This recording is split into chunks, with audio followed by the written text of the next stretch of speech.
우리가 읽은 오늘 이 본문은 예수님 오시기 전, 그러니까 주전 BC 800년경에 북이스라엘에서 있었던 사건입니다.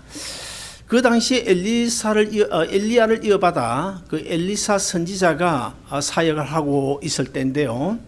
그 엘리사는 아마도 여기저기 아마 두세 군데 신학교를 운영하고 있었던 것 같습니다. 그래서 많은 제자들이 있었는데 엘리사의 그 제자 중에 한 사람이 아마 병이 들어 죽었던 것 같습니다.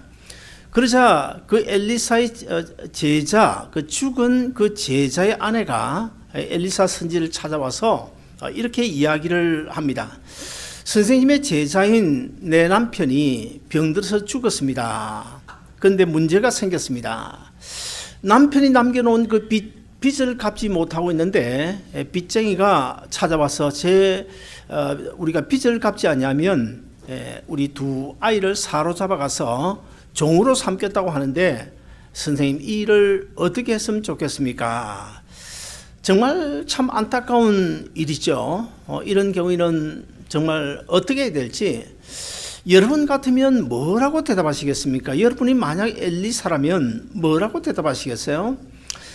저는 목회자이기 때문에 지금까지 목회를 하면서 문제 색깔은 다르고 또 어려움의 내용도 다르겠지만은 그러나 간혹 이런 문제로 찾아와서 상담을 하는 분들이 있는데요.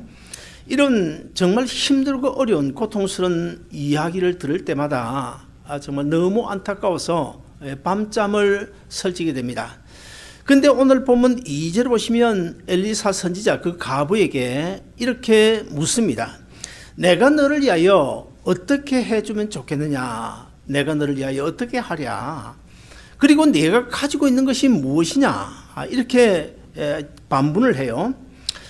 여러분, 자, 그 여인은 이제 아무것도 기름 한 병 외에는 아무것도 없다는 그런 말을 하게 됩니다. 내가 가진 것은 기름 한 병밖에는 아무것도 없습니다. 그런 대답을 할 때 엘리사 선지자가 그 과부에게 정말 우리로서는 이해가 되지 않는 경험으로나 상식적으로 도저히 납득이 가지 않고 이해가 되지 않는 이상한 해결책을 제시하게 되는데 이웃에 가서 그 그릇을 많이 빌려와서 내 아들들과 함께 방에 들어가서 문을 닫고 지금 내 집에 있는 그 기름 한 병, 그 기름을 따라 부어라, 이런 해결책을 제시하게 됩니다. 그 여인은 엘리사 선지자의 말한 대로 이웃에 가서 그릇을 많이 빌려왔어요. 그릇을 빌려와서 그 한 병밖에 남지 않은 그 기름을 그 빌려온 빈 그릇에 부었더니 부어도 끝이 없는 거예요. 결국 빌려온 그릇을 모두 다 채우게 되는 이런 놀라운 기적 사건이 오늘 본문에 기록되어져 있고, 그래서 그 과부는 그 기름을 팔아서 남편이 남겨놓은 그 빚을 다 갚고 아마 마지막에 어떻게 살았다는 이야기는 없지만은 아마도 행복하게 살았는 줄로 믿습니다. 저는 이 본문을 읽고 묵상을 하면서 특별히 지난 한 주간 설교를 준비하는 가운데 이런 하나님의 기적이 우리 아름다운 동산교회 성도들의 삶 속에도 일어났으면 참 얼마나 좋을까. 그래서 하나님 제발 이런 기적이 우리 성도들 가정마다 일어나게 해 주옵소서 하고 기도했습니다. 사랑하는 여러분, 이런 기적이 여러분 가정에 나타나기를 주의 이름으로 축복합니다. 그러면 자, 이 과부에게 어떻게 이런 기적이 일어날 수 있었을까? 그리고 또 우리도 이 과부 같은 그런 기적을 누릴 수가 있으면 좋겠는데 어떻게 해야 내 삶 속에도 이런 기적이 일어날 수 있는 것일까? 저는 한 3-4가지로 말씀드리고 싶은데, 첫째, 하나님의 말씀에 대하여 믿음과 순종이 이루어질 때 믿고 순종하는 그곳에 하나님의 기적이 일어난다는 사실을 본문을 통하여 우리에게 가르쳐주고 있습니다. 우리는 흔히 이런 말을 하지 않습니까? 참 믿음이 있다 없다, 저 사람은 참 믿음이 좋다, 저 사람은 믿음이 별로인 것 같아, 이런 말을 합니다. 그리고 성경에도 보면 믿음이 있고 없고라는 그런 말씀이 기록되어져 있고, 특별히 믿음이 크다 작다 이런 말도 성경에 분명하게 기록이 되어져 있습니다. 자, 그러면 여러분, 믿음이 있다, 믿음이 없다, 무엇으로 판단할 수 있습니까? 그것은 하나님의 말씀을 순종하느냐 순종하지 않느냐, 순종에 달려져 있습니다. 순종하는 것을 보면 저 사람은 믿음이 좋구나, 믿음이 좋지 않구나, 이런 것들을 우리가 판단할 수가 있는 것입니다. 여러분, 하나님의 말씀임에도 불구하고 순종하지 아니하면 그 사람은 믿음 없는 사람이고요, 아무리 10년 20년 평생을 예수 믿어도 하나님의 말씀을 순종하지 아니하면 절대로 믿음 있는 사람은 아니라는 사실을 오늘 본문을 통하여 우리가 확인할 수 있었으면 좋겠습니다. 오늘 본문 3절 보시면 엘리사 선지자는 그 여인의 안타까운 그런 말을 듣고 정말 이해되지 않는 해결책을 제시하고 있는데, 우리 오늘 본문 3절을 다시 한 번 더 읽어보시겠습니다. 시작. 너는 밖에 나가서 모든 이웃에게 그릇을 빌리라. 빈 그릇을 빌리되 조금 빌리지 말고 너는 내 두 아들과 함께 들어가서 문을 닫고 그 모든 그릇에 기름을 부어서 차는 대로 옮겨 놓으라 하니라. 여러분, 우리가 사람이 이 세상을 살아가는 데 있어서는 상식과 이치라는 것이 있습니다. 이것은 상식적으로 맞다, 이것은 이치에 맞다, 이것은 이치에 맞지 않다. 그래서 인간 사이는 반드시 상식과 이치라는 것이 있습니다. 그러나 우리가 믿는 이 믿음의 세계, 신앙의 세계는 때때로 이 상식과 이치와 경험을 초월할 때가 있습니다. 여러분, 우리 신앙의 세계에 왜 상식과 이치와 경험을 초월하는 그런 사건들이 일어나게 될까요? 그것은 바로 하나님께서 무에서 유를 창조하신 하나님께서 사실 어떤 면에서는 우리 인간의 상식과 이치와 경험을 초월하는 분이시기 때문에 이 상식과 이치와 경험을 초월하신 하나님께서 우리 삶 속에, 우리 삶의 어떤 문제 속에 개입할 때 거기에는 우리 인간적인 경험과 이치와 상식을 초월하는 그런 기적적인 사건이 일어나게 되는 것입니다. 그러면 우리 구약 성경 이사야서 55장 8절도 같이 한번 읽어보시겠습니다. 다 같이 읽습니다. 시작. 이는 내 생각이 너희의 생각과 다르며 내 길은 너희의 길과 다름이니라. 여호와의 말씀이니라. 자, 누가 하시는 말씀입니까? 이사야를 통하여 하나님이 하시는 말씀입니다. 이는 내 생각이 너희의 생각과 다르며 내 길 또한 너희 길과 다르다. 무슨 말입니까?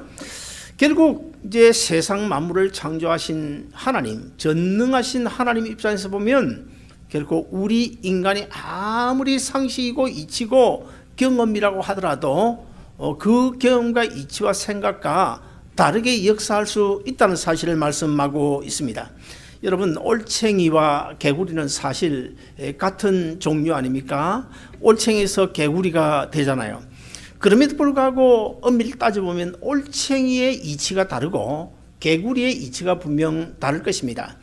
우리가 차를 타고 이제 시내를 벗어나서 이른 아침 새벽에 교회로 달리게 되면 많은 그 풀벌레들이, 하루살이들이 그 차창에 붙어가지고 죽는 것을 우리가 볼 수 있지 않습니까?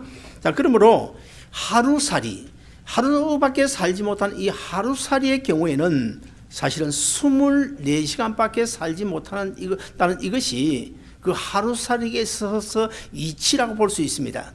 그러나 여러분, 공중의 학은요, 여러분 공중의 학이 몇 년을 삽니까? 몇 년 살아요? 공중의 학이 1000년을 산다고 그래요. 뭐 그걸 본 사람이 없으니까 그렇게 믿을 것 뿐이지 사실은 아무도 모릅니다. 아무튼 간에 이 학이 1000년을 사는데, 여러분 예수 믿기 전에 혹시 핫뚜 쳐보신 분 있습니까? 그 핫뚜에 보면 1월부터 12월까지 있나요? 그 1월달이 어떤 그림입니까? 소나무 그림이잖아요. 소나무 그림. 그 소나무 꼭대기 그림에 보면 뭐가 앉아 있습니까? 학 한 마리가 앉아 있습니다. 아마 여러분이 저보다 훨씬 더 경건해 보이시는데 대답 안 하시는 보니까 아무튼 그 솔이라고 그러죠. 솔. 그 소나무가 무슨 소나무인지 아십니까? 소나무는 크게 두 종류가 있는데 경상도식으로 이야기하면 곰솔과 참솔이 있습니다. 곰솔은 아주 잎이 뻣뻣한 거 그런 것이고 이 참솔은 다른 말로 하면 적송이라고 그러죠. 잎이 좀 부드러운 거.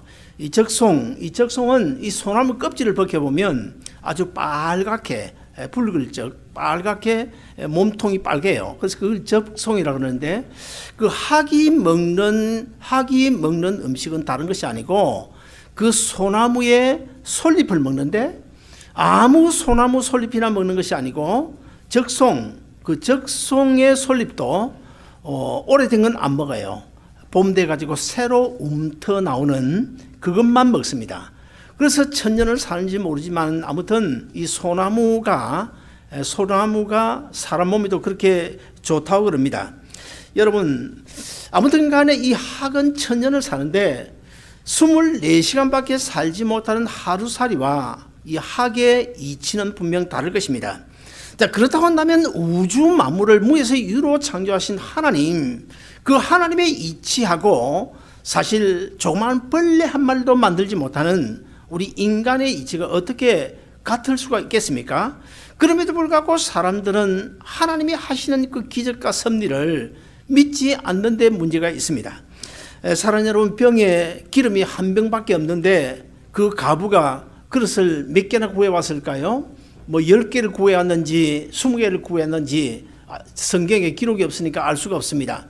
그러나 성경의 문맥을 잘 살펴보면 결코 한 병, 두 병, 한 개, 두 개는 분명 아닌 것 같고 10개든 15개든 20개든 아무튼 많은 동네에 나가서 많은 그릇을 구해온 것은 틀림없습니다. 그러면 이 가부가 왜 그 많은 그릇을 구해왔을까요? 분명 집에 있는 것은 기름 조그만 한 병밖에 없는데 그런 많은 기름을 구해왔다. 참 이게 여러분 인간적인 상식과 이치로는 절대로 그 많은 그릇을 구해올 수가 없습니다. 여러분 그러나 이 가부는요 본문을 잘 살펴보면 하나님이 하라고 하니까 주의 종이 하라고 하니까 그 말씀을 믿고 그대로 지금 순종하는 것뿐입니다. 병에 기름이 조금밖에 없는데 그러면 어떻게 그 조금밖에 없는 기름을 빌려온 많은 것을 부을 때마다 차고 넘치게 될까?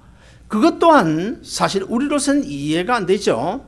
그러나 분명한 사실은 그 기름이 채워지든 모자라든 10그릇, 20그릇 정확히 모르지만은 아무튼 빌려온 그릇은 다 차고 넘쳤는데 그 그릇의 기름이 차고 넘치든 모자라든 그건 누구 소관입니까? 그건 사실 우리 소관이 아니에요. 그건 하나님의 소관입니다. 우리는 하나님께 믿고 맡기는 길밖에 없다는 거예요. 그러나 문제는 그런 그 이 결과는 사실은 누구 소관입니까? 내 믿음대로 나타나게 되는 것입니다. 그 가부가 많은 그릇을 빌려와 가지고 한 병밖에 없는 그 기름을 계속 부었더니 많은 그릇에 다 찼다. 그래서 그것을 팔아서 빚을 갚고 행복하게 살았을 텐데 결국 그 결과 믿음의 결과가 어떻게 나타나나요? 큰 기적적인 놀라운 축복으로 나타났지 않습니까? 그러므로 오늘 우리도 인생을 살아가면서 살아계신 하나님, 그 하나님의 능력을 우리가 믿고 하나님이 원하시면 하나님이 원하신 뜻대로 우리가 살아갈 때 우리 삶 속에 오늘 본문에 이 가부가 누렸던 그런 놀라운 기적의 역사가 나타날 줄로 믿습니다. 둘째로 하나님을 신뢰하고 어떤 문제든지 주님 앞에 내놓아야 된다는 사실을 오늘 본문을 통하여 우리에게 가르쳐주고 있습니다. 열왕기상 19장에 가서 보면 누가 나오는가 하면 히스기야 왕이 나옵니다. 이 히스기야 왕이 어느 날 북아수르의 사네립 왕으로부터 협박 편지를 받게 돼요. 너희가 믿는 그 하나님은 절대로 너희 남유다 백성을 나를 구해주지 못한다. 우리 손에서 절대로 구출해주지 못한다. 그러므로 하나님을 저버리고 차라리 우리에게 항복하고 나오라. 그러면 우리가 너희 삶을 책임지겠다. 너희를 행복하게 해주겠다. 이런 협박 편지를 보내게 돼요. 그때 히스기야 왕이 어떻게 했습니까? 그 협박 편지를 들고 이 친구 아니면 저 선배 찾아갔습니까? 결코 그렇지 않습니다. 그 히스기야 왕은 이국리, 우리처럼 이국리 저국리 하지 않았습니다. 모든 것을 하나님께 다 맡겨버렸어요. 인간적인 생각을 다 버리고 어떻게 했습니까? 그 협박 편지를 들고 예루살렘 성전에 가가지고 딱 내놓았습니다. 지금식으로 하면 그 협박 편지를 가지고 이 강대상 위에 올려놓았다는 것입니다. 자, 이건 무엇을 이야기하는 것입니까? 내가 할 수 없는 일을 주님께서는 분명히 해주실 줄로 믿습니다. 그 믿음 가지고 내놓은 거예요. 사랑하는 여러분, 그때 하나님은 히스기야 왕의 기도를 들으시고 어떻게 했습니까? 결국 그날 밤에 아수르 군사 18만 5천 명을 다 천군 천사들이 칼로 쳐 죽이는 그런 놀라운 기적이 일어나지 않습니까? 그리고 이제 고향으로 돌아가던 그 아수르의 사내립 왕도 고향으로 돌아가는 길에 자기가 섬기는 그 이방 신당에 갔어요. 이방 신당에 가서 무참하게 칼에 죽었는데, 여러분 누구 칼에 죽었습니까? 자기 아들들의 칼에 죽었습니다. 그렇게 비참하게 하나님을 협박하고 하나님 앞에 공갈하고 하나님을 멸시하는 그런 악한 사람들은 결국 하나님께서 용서하지 않는다는 사실을 그 사건 속에서 우리에게 가르치고 있습니다. 여러분, 우리가 아무리 숨겨도 사람에게는 숨겨도 하나님은 숨길 수 없다는 사실을 우리가 알아야 되고, 또 우리가 숨긴다고 해도 숨기든 숨기지 않든 간에 하나님은 다 알고 계십니다. 그럼에도 불구하고 우리가 하나님이 다 알고 계시지만 그럼에도 우리가 그 문제를 주님 앞에 내놓는 이유는 뭡니까? 그것은 바로 하나님과 바른 관계를 맺기 위해서입니다. 사랑하는 여러분, 내가 안고 있는 문제요, 여러분 주님 다 알고 계십니다. 목사는 몰라도 우리 주님은 다 알고 계십니다. 그래도 우리는 그 문제를 주님 앞에 내놓고 기도해야 되는데, 그것이 바로 뭡니까? 하나님을 믿는 믿음인 줄로 믿습니다. 세 번째로, 온 가족이 한 마음으로 하나님을 의지해야 될 것을 오늘 본문에서 우리에게 가르치고 있습니다. 제가 옛날에 한국에 있을 때 어떤 한 가정을 봤는데요, 그 가정은 사실 신앙적으로 보면 완전히 콩가루 집안입니다.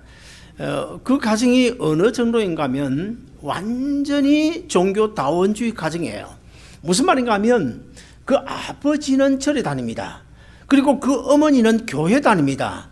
그리고 그 아들은 무신론자입니다. 그리고 그 며느리는 천주교 다닙니다. 여러분, 사실 그렇다고 보면 완전히 종교다원주의 가정인데, 여러분 그런 가정 허구한 날 틈만 나면 싸웁니다. 티격태격 모였다 하면 싸우게 되는데, 싸울 수밖에 없지 않습니까? 왜냐하면 영이 다른 사람들이 모였는데 어떻게 안 싸울 수 있겠습니까? 그걸 결국 나중에 보니까 그 가정이요, 비즈니스도 다 망해버리고 뿔뿔이 흩어져서 아주 폐가 망신하는 그런 가정을 본 적이 있습니다.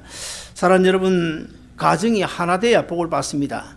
그리고 교회도 하나 돼야 거기에 하나님의 능력이 나타나요.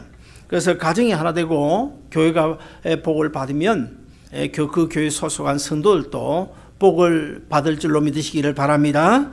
오늘 본문에서 그 여인은 기적의 현장에 두 아들을 데리고 들어가서 문을 닫고 하나님 앞에 아마도 기도했을 것입니다. 자, 문을 닫고 하나님만 의지하고 간절히 기도했는데, 오늘 본문 5절을 보시면 여인이 물러가서 두 아들과 함께 문을 닫은 후에, 여기 문을 닫았다, 성경에 보면 사실 문을 닫는 그런 모습들이 간혹 나옵니다. 예수님께서도 내 골방에 들어가서 하나님 앞에 기도하라 그랬어요. 그 무슨 말입니까? 문을 닫으라는 것입니다. 히스기야 왕도 죽을 병에 걸렸을 때 어떤 자세로 기도했습니까? 벽을 향하여 하나님 앞에 기도했다, 그렇게 기도하고 있어요. 무슨 말입니까? 문을 닫는다, 벽을 향하여, 이런 말들은 세상 것 바라보지 말고 오직 하나님만 바라보고 하나님과 독대하라는 것입니다. 사랑하는 여러분, 우리는 하나님과 독대할 수 있는 그런 기회를 만들어야 됩니다. 그런 기도의 골방을 만들어야 됩니다. 그렇다고 해서 집에 목수를 데리다가 골방을 만들라는 말은 아니고, 사실 우리 안방도 어떤 면에서는 기도의 골방이 될 수 있고요, 또 제가 간혹 이제 이야기하지 않습니까? 우리가 차를 타고 운전해가는 그 운전석도 사실은 하나님 앞에 우리가 골방이 될 수가 있고요. 직장에서 일하는 그 순간도 골방이 될 수가 있고, 또 집에서 설거지하는 그 부엌도 기도의 골방이 될 수 있습니다. 여러분, 우리가 눈을 감고 하나님 앞에 기도하는데 성경에 보면 눈을 감고 하나님 앞에 기도하라 그렇게 말씀하고 있습니까? 결코 그렇지 않습니다. 예수님께서도 눈을 뜨고 하늘을 우러러 향하여 하나님 앞에 기도했어요. 자, 눈을 감으라는 말이 왜 눈을 감고 기도하는 것입니까? 눈을 감고 기도한다는 것은 내 하나님을 향한 내 마음이 세상에 빼앗기지 않겠다는 것입니다. 세상 바라보지 않겠다는 것입니다. 하나님과 깊은 영적 교제를 가지겠다, 그런 의미로 사실 우리가 눈을 감고 기도하는 거지. 여러분, 눈 뜨고 기도해도 돼요. 그래서 아침에 차 운전해 가면서 직장 갈 때도 여러분 눈 뜨고 기도하세요. 눈 번쩍 뜨고 기도해도 됩니다. 어떻게 기도해야 됩니까? 그냥 운전대 잡고 운전하면서 하나님, 오늘 내가 안고 있는 이 문제 다 알고 계시죠? 이 문제 나는 해결책이 없는데 하나님은 다 알고 계시지 않습니까? 이 문제 주님 앞에 내놓습니다. 이게 기도예요. 저는 사실은 우리가 앉아서 시간을 정해놓고 1시간, 2시간 그냥 엎드려서 기도하는 것 좋지만은 성숙한 그리스도인은요, 그 차원을 훨씬 넘어서야 됩니다. 사실은 24시간 잠자는 시간 말 빼놓고 나서는 늘 그냥 하나님과 그냥 교제하는 거예요. 그냥 교제하는 거예요. 눈을 뜨고 길을 걷든지 설거지를 하든지 아니면 심지어 화장실에 앉았더니 무엇을 하든지 간에 그냥 하나님과 속삭이는 거, 이게 사실 기도예요. 그래서 우리가 늘 24시간 하나님과 깊은 영적 교제만 가지면 어디든지 기도의 골방이 될 수 있는 것입니다. 사랑하는 여러분, 하나님과 단 둘이 독대할 수 있는 그런 기도의 골방을 만들어서 오늘 본문에서 이 가부가 체험했던 그런 놀라운 하나님의 기적을 체험하는 여러분 되시기를 주의 이름으로 축원드립니다. 마지막으로 우리 믿음의 분량만큼 하나님께서 복을 주신다는 사실을 오늘 본문을 통해 우리 가르치고 있습니다. 예수님께서 병을 고치거나 아니면 일을 하실 때에 보면 특별히 병을 고칠 때 꼭 빠뜨리지 않고 하시는 말씀이 있는데 뭘까요? 내 믿음대로 될지어다, 이런 말씀을 꼭 하십니다. 여러분, 자, 무슨 말입니까? 그래서 믿음의 분량만큼 이루어진다는 거예요. 제자들이 배를 타고 아주 그 밤, 야밤에, 어두운 밤에 배를 타고 갈릴리 바다를 건너가는데, 근데 보니까 갑자기 보니까 예수님이 물 위로 걸어오시는 거예요. 그래서 성질 급한 베드로가 예수님께 큰 소리로, 아니 주님, 물 위로 걸어오고 계시네요. 그러면 저도 배에서 내려가지고 물 위로 좀 걸어서 예수님께 갈 수 있도록 그렇게 해 주십시오. 그렇게 구했더니 예수님께서 뭐라고 하십니까? 그래 걸어와라, 물 위로 걸어와라. 그 베드로가 예수님 말씀을 읽고 배에서 내려가지고 물 위로 그냥 첨벙첨벙 잘 걸어가요. 예수님이 그 말씀만 믿고 예수님만 바라볼 때는 잘 걸어가요. 그러다가 어떻게 됐어요? 근데 조금 있으면 바람이 불어오던 그 바람을 쳐다보니까 그만 어떻게 물에 빠져버리는 이런 사건이 본문에 기록되어 있지 않습니까?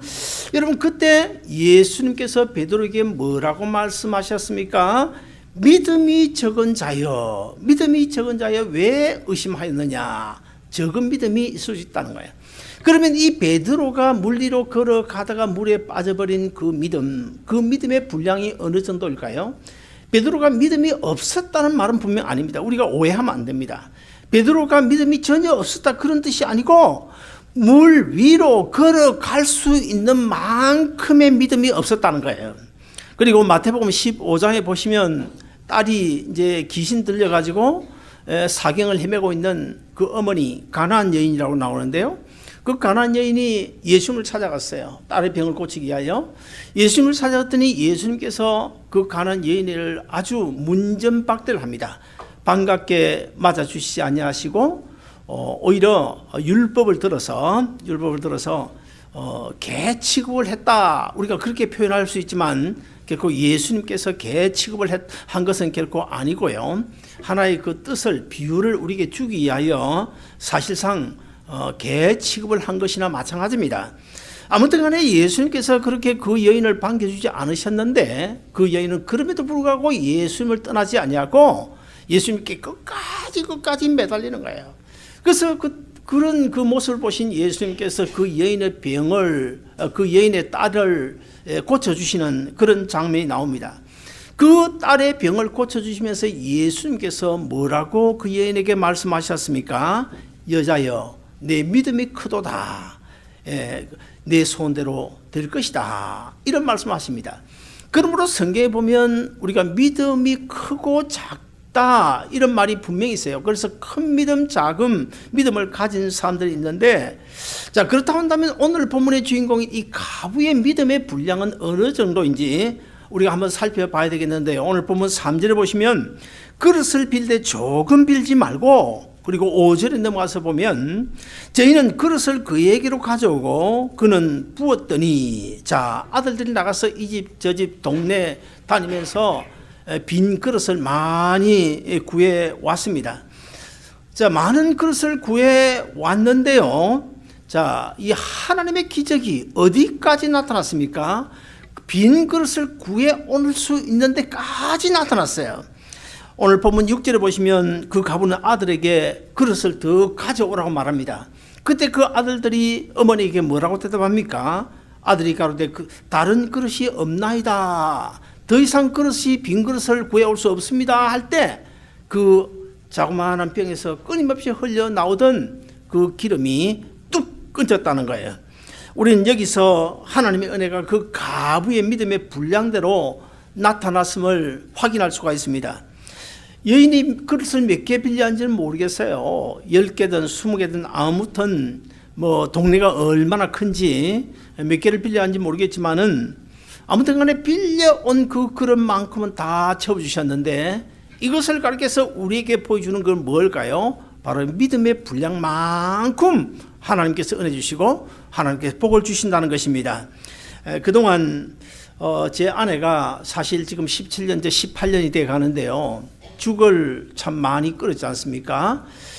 아픈 병자 신방 갈 때, 그래서 옛날엔 죽도 뭐 그렇게 맛있게 먹으니 요즘 죽 선수가 돼가지고 그래서 죽을 한 2가지씩 끓여다 나르는데요. 그것도 이제 뭐 혹시나 부담 가질까 싶어서 대문 밖에 살짝 갖다 놓고 이제 카톡 죽 갖다 놨으니까 챙겨 드시라고 뜨고 빨리 일어나시라고 카톡 치고 돌아오는데요. 그 며칠이 아닙니다. 지난 전주로 생각이 되는데요. 어디 다른 데 갔다가 볼일 보고 오는 김에 연락을 했더니 지금 몸이 아파서 좋지 않대요. 그래서 그 훌러톤에 있는 그 본죽이라고 하죠. 본죽에 가서 이제 죽을 2가지를 사가지고 그 집 대문에 갖다 놓고 왔습니다. 여러분, 이 본죽 이야기를 제가 좀 하고 끝내려고 그러는데요. 이 본죽을 창업한 사람이 누군지 아세요? 이 본죽이 지금 전 세계적으로 아주 유명한 체인점입니다. 이 본죽을 처음 창업한 사람은 부산 3호 교회 김철호 집사님이십니다. 이 김철호 집사님은 그 어머니가 예수를 잘 믿는 이 모태신앙이에요. 그래서 태어나서 어릴 때에 어머니가 이 아들을 위하여 정말 기도 많이 했습니다. 그런데 이제 장성하고 이제 일찍이 비즈니스에 뛰어들게 됐는데, 비즈니스가 이것저것 잘 되니까 그 모태신앙임에도 불구하고 교회를 제대로 다니지 아니고 어디 명목상 교인으로 왔다 갔다 정만 두고 다니는 그런 신앙에 불과했습니다. 자, 그분이 그렇게 이제 비즈니스 이것저것 하는데 어떻게 됐을까요? 한국의 IMF가 1998년이죠. IMF가 왔을 때 완전히 그냥 부도랑하고 다 망했어요. 다 완전히 망했는데 어느 정도 망했냐면 도대체가 끼니를 이어나갈 수 없을 정도로 완전히 폭삭 망했습니다. 거기다가 그 아내 집사님 이름이 최보기 집사인데, 그 최보기 집사 그 아내는 우울증에 걸려가지고 어느 정도 약물 치료가 되는 것이 아니라 병원에 입원할 수밖에 없을 정도로 아주 완전히 자살 직전에 있는 그런 우울증 환자가 됐습니다. 자, 그러다 보니 뭐 그 삶이라고 하는 것은 뭐 얼마나 망가진 것입니까? 바닥에서 바닥, 완전히 인생의 끝이라고 볼 수 있는데, 자, 그때 이제 이 김철호 집사님이 지난날을 가만히 되돌아보니까 우리 어머니가 나를 위해서 정말 어릴 때 그렇게 기도를 많이 해주셨는데 내가 모태신앙인데 신앙생활 제대로 하지 않냐고 그저 명목상의 교인으로 왔다 갔다 하는 신앙을 했구나. 그래서 잘못 살아온 것을 하나님 앞에 눈물로 해결을 하게 됩니다. 그리고는 먹고 살 길이 없잖아요. 먹고 살 길이 없어서 이 호떡 장사를 했습니다. 구루마에다 호떡 장사를 하고, 이 호떡 장사가 뭐 저녁에 퇴근하는 사람 뭐 이런 사람들에게 팔아야 되니까 그 장사를 끝내고 집으로 돌아오게 되면 밤 12시가 넘었습니다. 그런데 이 집사님은 그 호떡 장사를 이제 다 끝내고 나면 밤 11시, 밤 12시에 집으로 오는데 담벼락을 끼고 한참을 걸어오게 되는데, 걸어오는 동안에 이분이 많이 깨닫고 회개하고, 그때 이제 하나님께서 함께 하셨던 것 같아요. 감동을 주신 것 같아요. 그래서 우리 복음성 찬송 있지 않습니까? 나의 등 뒤에서 나를 도우시는 주, 나의 인생길에서 지치고 고나여 매일처럼 주저앉고 싶을 때 내 등 뒤에서 나를 밀어주시네. 자, 이런 찬송을 매일 저녁마다 그 담벼락을 끼고 집으로 올 때마다 이 찬송을 불렀어요. 그 찬송을 계속 부르는 동안에 갑자기 마음속에 하나님이 나와 함께 하신다, 이런 감동이 오는 거예요. 하나님이 나와 함께 하신다고 하는 그런 생각을 하게 되니까 감사의 고백이 터져 나오게 됩니다. 비즈니스가 망해가 부도난 것도 하나님께 감사하고, 그리고 또 호떡 장사하게 된 것도 하나님 앞에 감사하고, 그러다 보니까 이것도 감사하고 저것도 감사하고 계속해서 하나님 앞에 감사의 고백만 하는데, 어느 날 저녁에 그 담장길을 걸어오면서 이 찬양을 하고 있는데 갑자기 하나님께서 지혜를 주신 거예요. 어떤 지혜를 주셨냐 하면 바로 지금 이 시대는 건강식과 다이어트가 필요한 시대구나. 그러면서 건강식 그리고 다이어트를 위한 죽을 만들어보자, 이런 생각이 갑자기 떠올라가지고, 그래서 처음 이 죽을 만들기 시작했는데 그때가 언제 하면 2002년 9월 달입니다. 그래서 이제 이 본죽이라는 그 창업을 했는데요. 돈도 없이 창업을 했는데, 이게 그냥 소문이 나면서 그냥 체인점 하자고 연락이 오는데요. 여러분 지금 15년이 지났는데 금년에는 모르겠습니다만은 작년도 통계를 제가 찾아보니까 체인점이 몇 개인지 아세요? 1384개였습니다. 지금은 더 늘은지 뭐 줄은지 모르겠지만, 자, 이렇게 사실 엄청난 그런 체인점, 그런 그 많은 소득을 남기는 그런 부자가 됐어요.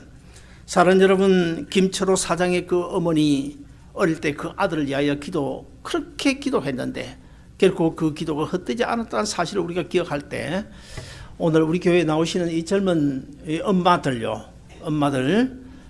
좀 이제 정신 좀 차리고, 우리 박현주 집사님 지금도 잘하지만 우리가 아들들 위해서 기도해야 돼요. 아들, 딸 위해서, 자녀들 위해서 기도해 놓으면 절대로 어디 가지 않아요. 돈 들여가 맛있는 거 사주고 뭐 가해 수업 보내고 그거 안 해도 돼요. 그거 안 해도 돼요. 기도만 많이 하면 됩니다. 아니 본죽 아니라 뭐 하나만 개발하면 끝나는 건 아닙니까? 그렇게 우리가 하시기를 바라고요. 그래서 이제 이 김철호 사장이 은혜를 받고 이렇게 하다 보니까 하나님이 저와 나와 함께 계신다. 하나님이 함께 하시니까 기발한 아이디어가 생기고, 하나님이 함께 하시니까 뭐 이래도 저래도 잘 되고, 하나님이 함께 하시니까 얼마나 많은 돈을 벌였던지 제가 그 기록에 보니까 작년에 아시아 있죠. 베트남, 라오스, 태국 뭐 여러 나라, 지금 이 시대는 사실은 신학교 시호해 가지고 그 현지인들을 신학 공부시켜서 그들로 하여금 전도하는, 이것이 선교 방법이거든요. 그래서 이 동남아 여러 나라의 신학교를 세우고, 그리고 서울 뭐 전역에 이 바프 운동 있잖아요. 노숙자들, 이런 뭐 많은 일들을 하고 있다는 이런 글을 제가 보고 오늘 소개를 드립니다. 사랑하는 여러분, 우리가 걸어가는 인생길 정말 어떻게 될지 몰라요. 지금 잘 산다고 여러분 자부하십니까? 몰라요. 지금 힘들고 어려워서 낙심 직전에 있습니까? 그것도 여러분 몰라요. 1년 후 어떻게 될지 몰라요. 5년 후 어떻게 될지 몰라요. 김철호 사장이 그 집사님이 사실 IMF 그거 두드려 맞고 완전히 거지 중에서 거지 된 다음에 1년, 2년 후 2002년 뭐 그때 말에 벌써 뭐 그 해에 한 100개 이상의 체인점이 생겼다고 그러는데 1년 만에 그렇게 될지 누가 압니까? 사랑하는 여러분, 김철호 집사님처럼 기도와 하나님 중심으로 하나님과 바른 관계를 맺고 복을 받았던 것처럼 오늘 본문에서 이 가부가 하나님과 바른 관계 속에서 믿음으로 순종하고 또 하나님을 신뢰하고 그리고 그 믿음의 분량을 키워가지고 큰 복을 받았던 것처럼 이 자리에 계신 여러분 모두 믿음의 분량이 크게 늘어나서 하나님 주신 은혜와 복을 마음껏 받아 누릴 수 있는 여러분 모두 되시길 주의 이름으로 축원드립니다. 기도하겠습니다. 자비로우신 하나님.